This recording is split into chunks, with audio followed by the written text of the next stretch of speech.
Hey you, yeah, you. If you invest in stocks at all, you need to make this change to your investment account. And it's literally such a simple change that it should take you like 5 minutes to do. But it's so profoundly important that if I had known about this a couple of months ago, I probably would have made tens of thousands of dollars more in my investments. So because of that, I just wanted to take a few minutes to make this video for you guys. Hopefully it'll be a very short video, so try to watch the end because it's really important.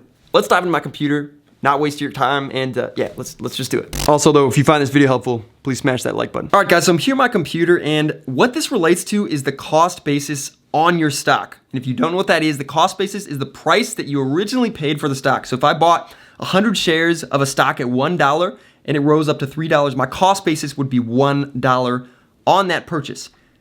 Now, when it starts to get tricky is when you're buying shares of a stock that is moving in price, because your cost basis is going to be different for the different lots of the shares. A lot is like a group of shares that you purchase. So if you buy, say, 100 shares of a stock at $1, then 100 shares of a stock at $2, and 100 shares of a stock at $3, your average cost basis is going to be the average of those, of 1, 2, and 3, which is just going to be $2. But here's the thing. When you go to sell just 100 shares at $3, what is your cost basis going to be? Well, most brokerages default to first in, first out cost basis, which means that you're going to sell those shares that you purchased at $1. So even though your overall average cost basis should be $2, your profit on those 100 shares is going to be $200 because you bought them at $1 and you sold them at $3. Does that make sense? I hope that makes sense. So this makes it very, very difficult if you want to swing trade a stock or invest long-term in a stock that you believe in, but you also want to day trade that stock because it's extremely predictable. And I had this issue on TSMP. Again, you can go back and look at my channel. I made a video about this stock back when it was at like 10, 15 cents. And it was at $1.60 yesterday, on Friday. So because of that, I got screwed. I wanted to invest in this company long term, but I didn't want to mess up my cost basis by investing long term and then day trading. So if I'm day trading and my initial purchase of TSMP was at 10 cents, but I'm buying it up at 50 cents and selling it at 55 cents, I still want to take that 50 to 55 cent move.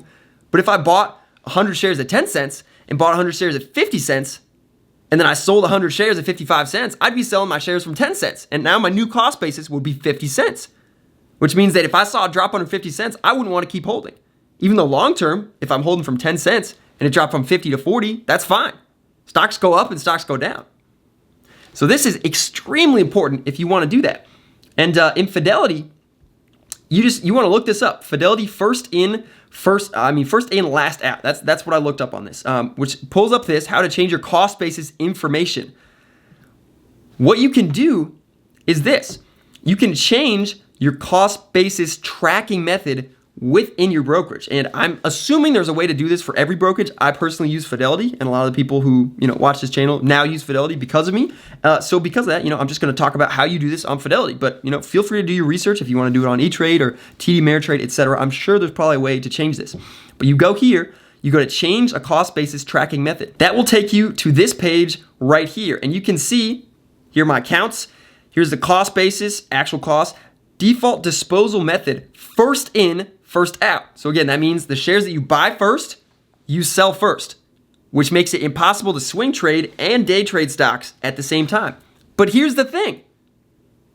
You can change that. So if I go here to my Roth IRA, change, look at all these different options that it has. There's so many different options. And what's cool about this is important not only, for me, I don't care about the taxes because I'm trading in a Roth IRA, so I don't pay taxes anyway. The gains are tax-free. But if you're trading outside of a Roth IRA and you want to swing trade, but you also want to day trade, you don't want to sell your swing trade shares because if you hold it longer than a year, you're going to pay a lot less taxes. You're going to pay a lot less taxes, which means you want to choose some of these. Personally, what I'm going to choose is last in, first out. which is different from FIFO. It's called LIFO. And this means that the most recent shares that you purchased are sold first.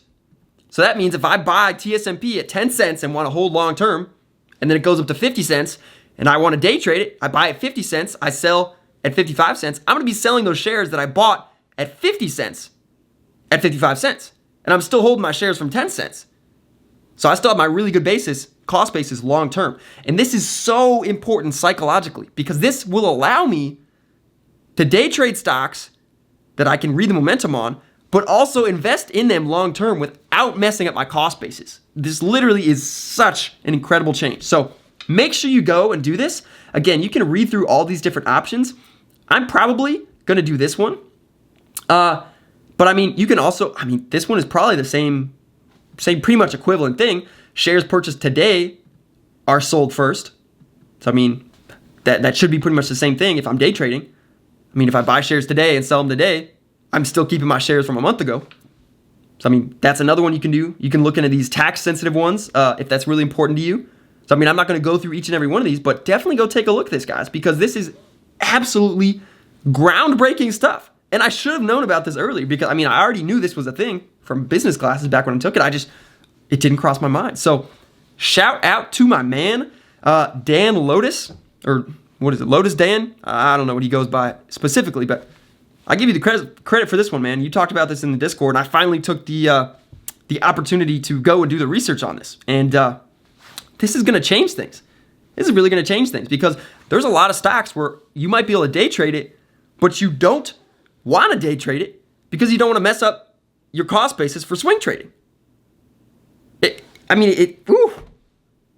potential for this is insane, guys. There's a lot of stocks that I talk about on my channel, and feel free to go and look at some of my previous videos. A lot of these stocks that I talk about that I want to invest in long term, I could also be flipping intraday, but I choose not to do that because I don't want to mess up my cost basis. So now that I know about this, the game is afoot, my friends. The game is afoot. We got to cue the, the Sherlock Holmes music. The game is afoot. That's all I'm going to say. So, yeah, I mean, that's it for this video, guys. If you made it to the end, I really appreciate you.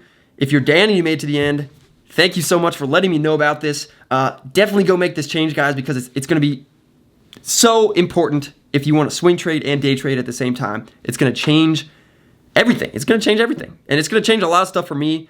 Now I'm going to be able to hold stuff. So once I get a good entry price on TSMP, I'm going to hold it. And man, it's going to be nice. So I'll see you guys in the next video. Until then, let's grow better together. Preguntar, bebé, dime por qué te mientes. No puedes esconder todo lo que tú por mí sientes.